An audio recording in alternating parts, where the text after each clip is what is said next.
Welcome to another episode of Mexican in the Kitchen. For this recipe, I'm going to start by chopping 8 small to medium sized tomatoes, 1 onion, and 8 to 10 garlic cloves. If you don't like garlic that much, you can use a bit less. For me, it gives a lot of really nice flavor, so I'm going to use that amount. For this, I'm going to start by chopping everything. I'm going to cut them into 4 to 6 pieces. We don't really care if it's perfectly even or if everything is quite nicely made. We're just going to cook it a bit, so make it into smaller pieces, same with the onion, and then we'll continue.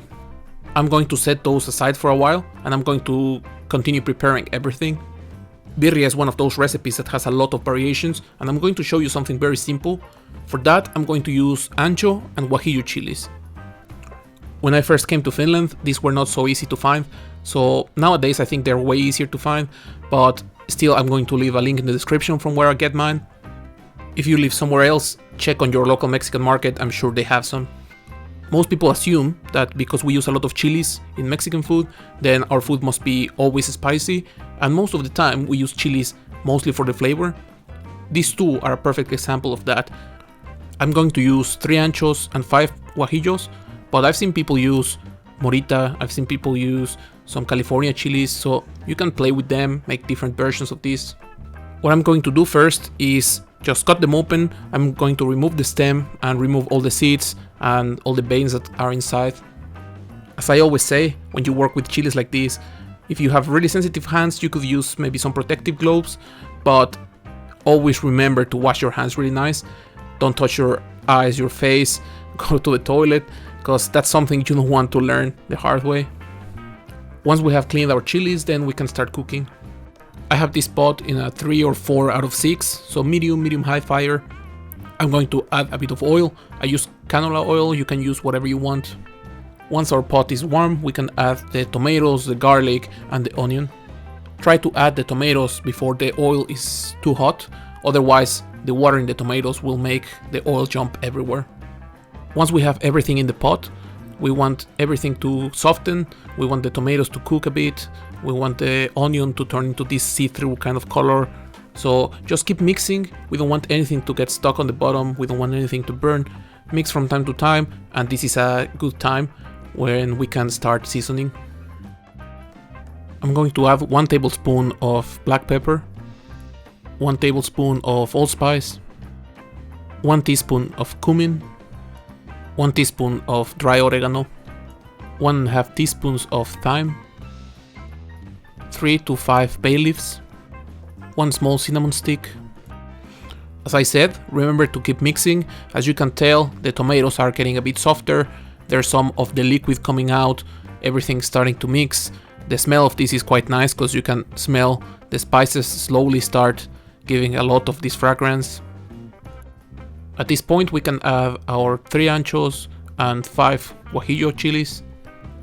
If you have seen some of my recipes, you might realize that usually we hydrate our chilies, but we're adding some liquid here, so it doesn't matter in this case, we will add them like that.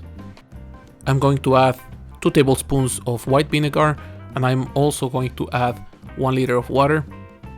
Now I'm going to mix this, and I'm going to let it boil for maybe 15 minutes. I want everything to soften, I want the chilies to hydrate, I want all the flavors to mix, I want to really get all the flavors out of the spices and just everything to soften so we can blend it later. So just keep mixing from time to time, make sure nothing burns, and we will just give it some time. Everything has been boiling for a while now, so I'm going to take it off the stove and I'm going to take it to my blender. Our next step is quite simple. We just want to blend everything into a very smooth sauce. If you have an immersion blender, you can use that as well. All we want to do is to turn this into a very smooth sauce. My blender is quite small, so I did it in 2 batches. Don't worry if your sauce is too thick or if you see pieces of the chilies. We will strain this eventually and it's not going to be any problem. Here I have a pot with 3 liters of water. It's about to boil. It's on a 4 out of 6, so medium-high fire. At this point, I'm just going to throw my sauce in the water. Don't worry if there's a lot of leftover in the pot, you can just rinse it with a bit of water and use that again into the pot. It might be a bit more than the 3 liters, but it's not a problem. At this point, I'm going to add a handful of salt. It might look like a lot in the video, but it's not really that much. And don't worry about it, we can always adjust later. Usually for making birria, you can use any kind of meat you want. In this case, I'm going to do a beef version, and I'm using a kilo of chuck roast. Some short ribs might also be quite nice. If you have a couple bones with bone marrow, you can also throw them in there to give a bit more grease and a bit more flavor to it. For this recipe, I used 1 kilo, but I think with this amount of ingredients you could push it all the way to maybe 2 kilos and it will be still fine. This smells really good already, and there's not much left to do, so I'm just going to let it be for about 2.5 hours, and after that I will come and check if everything's fine. Birria is spicy, it's full of flavor, and you don't really need much more, but you know, Mexicans always want something a bit spicier on the side, so I'm going to make a very quick sauce that goes really well with birria. This sauce is quite simple. I have a pan on a 4 out of 6 with some canola oil, and I'm going to throw 2 or 3 tomatoes with half an onion. We're just going to keep mixing everything, make sure everything gets cooked evenly. After a couple minutes you will notice everything starts changing color, and at this point I'm going to throw just a handful of this dry arbol chili.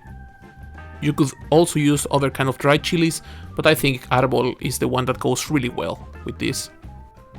After a while, you will notice the onions are starting to get this see-through color, tomatoes are quite soft, and our chilies are getting a bit of a darker color, so at this point we can take them out. I'm blending everything with 2 garlic cloves, a bit of salt, and I'm going to add oil very slowly. Try to add a small string. This will emulsify our sauce and will give it a really nice texture. This sauce has a really nice color, it has a very nice texture, it goes really well with birria, so you can just put it on the table, and if anyone wants something a bit spicier, then they can add a few drops to their tacos or quesabirrias. This is how my birria looks after 2.5 hours. As you can tell, the sauce is quite thick now, it has a lot of flavor, it has changed color, and our meat should be ready at this point. Right now I'm going to take the meat out. You have to be careful because this might be falling apart, so that's why I'm helping myself with the knife, but you can use a spoon or whatever you want. Once that I have set the meat aside, I'm going to strain the broth. This is because we have some of the leftovers from the maybe seeds that went through. We have some of the peel from the tomato, from the chili, all those things that our blender maybe couldn't blend.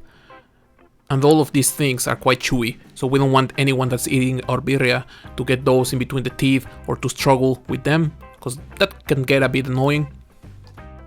You might notice this doesn't really go anywhere, so help yourself with a spoon, just move it around, make sure you scrape a bit the strainer and it will slowly start coming down. We just want to do this until we are left with just a paste. After a while, this is what you will be left with. This is just a paste, it has a lot of flavor, it smells really nice. You could use this maybe as the base for a soup, if you're going to make some chicken soup or something else. Otherwise you can just throw it away.